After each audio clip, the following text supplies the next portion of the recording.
Welcome back to Fox and Friends. President Biden facing plummeting approval ratings as this week marks his first full year since taking office.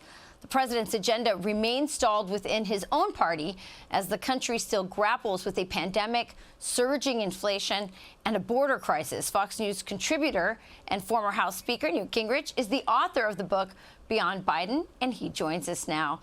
Speaker Gingrich, always great to have you on the show. You have such a great perspective. You became the Speaker of the House in 1994 after the Democrats lost the House and had a shellacking.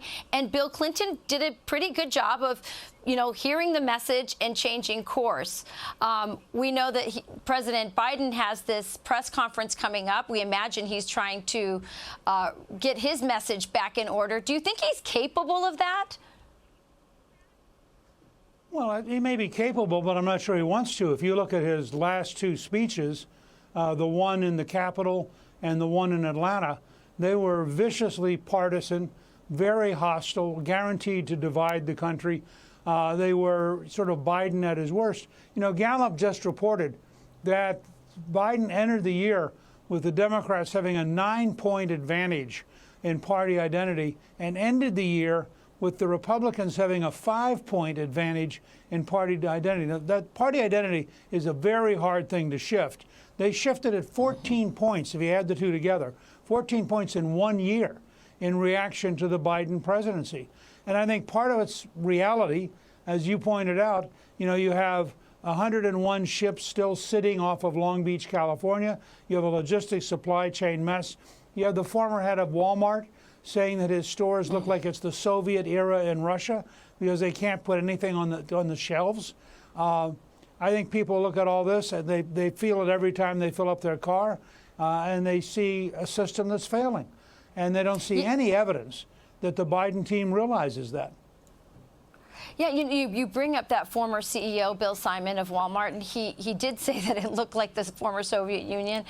But he also said, if I was Joe Biden, he gave him advice, I would only talk about inflation and supply chain. That's it.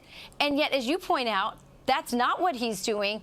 You don't think that even after this terrible week that he just had in this new, press conference that he might, get the message finally, or at least the people around him?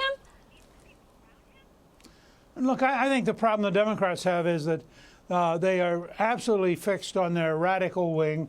They believe in big government socialism, which just doesn't work. And they desperately have to change the election law because if they can't find a way to rig the elections, they're going to get wiped out. And I think they know that. They know that in a straight up, honest election where everybody has to prove who they are, that in fact, they're going to lose. And they need to be able to pack the ballots. They need to be able to have illegal votes. They need to be able to have same-day voting where you don't know who the person is. And that's why their election bill is so desperately important to them. And I think they know that they're at the edge of a cliff. And if they can't change the game, the American people are just going to repudiate them. They can't fix these problems this year. They can't get inflation down enough to matter. They can't solve the supply chain. If anything, with the potential strike of the longshoremen, with the difficulties with truckers, I think it's possible that the supply chain will get worse, not better. And it's beyond that. They still have an enormous number of illegal immigrants coming in this country. I just did a podcast with the mayor of Yuma, Arizona, who's declared an emergency for his city because of they've had a 2,500% increase in the number of illegal immigrants coming through their city since Joe Biden was sworn in. So you look at all the different things he can't fix, and his problem is reality. It's not rhetoric, because the average American goes out, they see all this. They're living it. And I think that's the problem he's got. It sure is. It's our problem, too. Speaker Gingrich, thank you so much for joining us this morning. Always great talking to you.